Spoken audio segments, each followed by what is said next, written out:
Hey, what's up? It's always me, Johnny, and welcome to my new video. This is a comparison between the iPhone 14 Pro Max that is right here and the iPhone 15 Pro Max that is right there. So it's pretty difficult to record with both devices, but you can see the differences on the front-facing camera between these two devices. So with this video, you can also hear the differences between the audio on one device and on another device. So let me know down below in the comments which is better. I think they're gonna look pretty much the same because the front-facing camera, it is still the same. I don't know about the microphones, but we will see, and we will hear, of course, which one is the best one.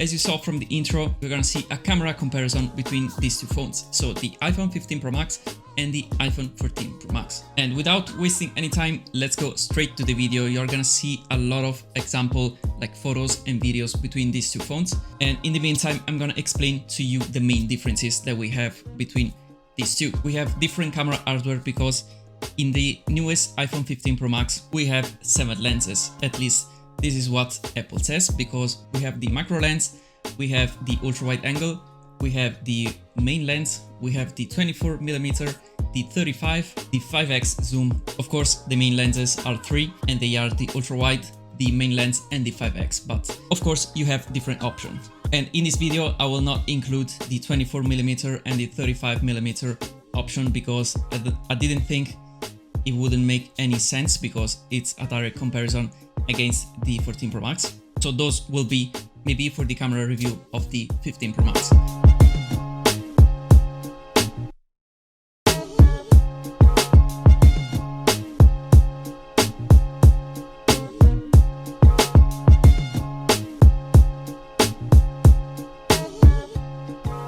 Anyway, I did a lot of photos and videos in daylight and in the nighttime, and so I have something to say for each lens. Starting from the ultra wide lens. So as you can see, the shots seems very similar, especially because I have uploaded on YouTube. The quality is not the original one, of course. Still, you have better shots in the iPhone 15 Pro Max, especially in the nighttime, because with low lights, the ultra wide lens in the 15 Pro Max, it is just better. And the sensor is the same, so the hardware is pretty much the same 12 megapixel sensor, but still the software in this case comes in clutch because the ultra wide lens on the 15 Pro Max is just better. I mean, not by that much. So for example, if you ask me in a blind test which one is which, I don't think I will notice, probably. You just have to pixel pick. Anyway, still better, a little bit brighter, and also a little bit better in macros.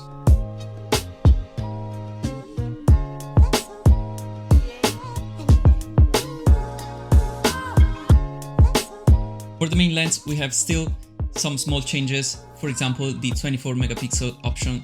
So we can shoot 24 megapixel with the 1x lens, so the main lens. And this results in, of course, more details and more accurate photos. And remember, you can shoot 24 megapixel only and just only with the main camera.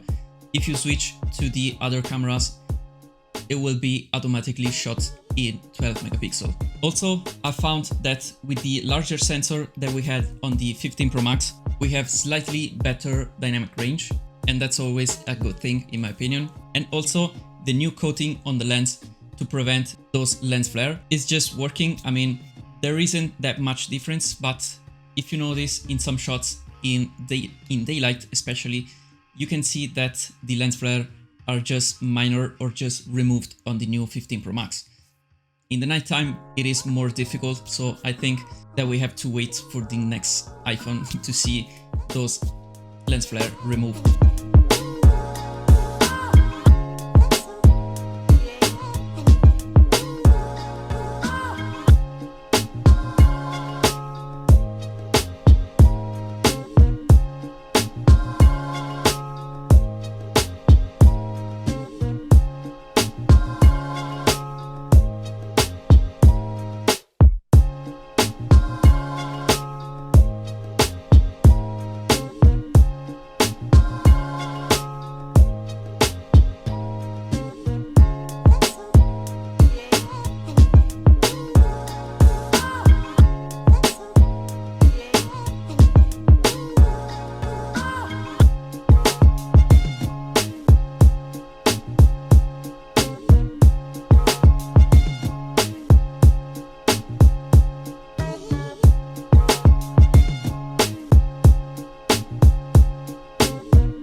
And lastly, we have the new 5x lens. So it's a 120mm lens that does a really good job. I thought at first that it was too much, so too much zoom for a lens on a phone, because you skip from 1x, so around 24mm, to directly to 120mm. It's like a little bit too much, but I was wrong because I just fell in love with 5x zoom. I found myself using it like a lot in my shots. I'm very happy to use it because it's a very good lens, especially right here also in the nighttime, because yes, it is a lot 5x compared to the 3x of last year, so a 70mm against 120mm, but still in the nighttime you can have like great results, especially for portraits or even in the video side.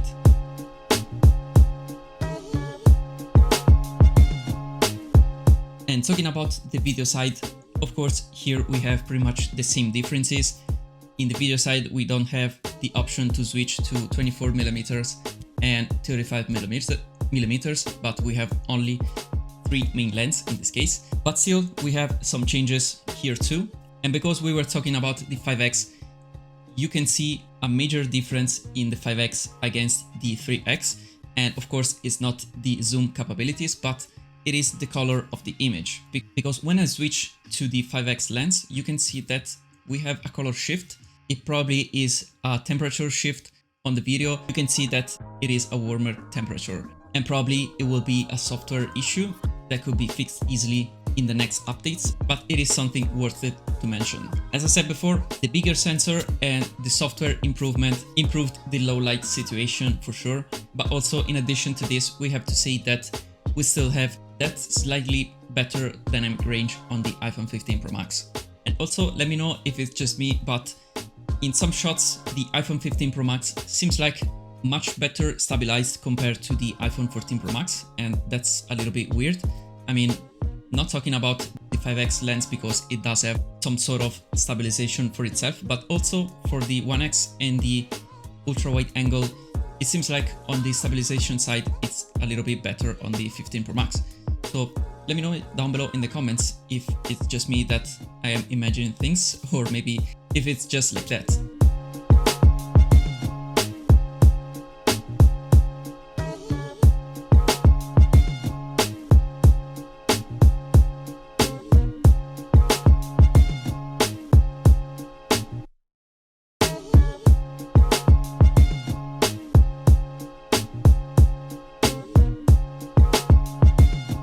Another small difference between the 14 Pro Max and the 15 Pro Max, it is in the cinematic mode. And of course, if you use cinematic mode, on the last year model, you cannot switch lenses while you're recording, but on the 15 Pro Max, you can switch between 1x and 3x. If you are doing a zoom shot in the cinematic mode with the 15 Pro Max, you can still do it. And of course, one of the biggest differences that we have on the 15 Pro Max this year is of course the ability to shoot in ProRes log, because it's a really cool format if you are a professional, because you can just edit and color your videos as you wish. And I can confirm this ProRes is working very good, especially because you can shoot it on your iPhone. I mean, that's great.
being said, if you're asking yourself if it's worth it to switch from the iPhone 14 Pro Max to the 15 Pro Max, I think mostly the answer will be no, because there aren't many major features, in my opinion, to switch to this model if you have already the 14 Pro Max. But if you need those extra features that the iPhone 15 Pro Max has to offer, then just go for it. I mean, there's nothing bad with it. And also another reason, it could be that you want just the latest and greatest model from iPhone, then just buy it. Nobody is gonna blame you.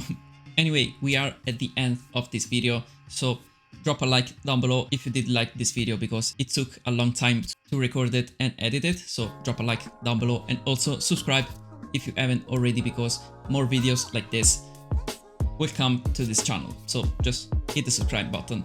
As always, thank you a lot for watching my video, and I will see you in my next one. Bye for now.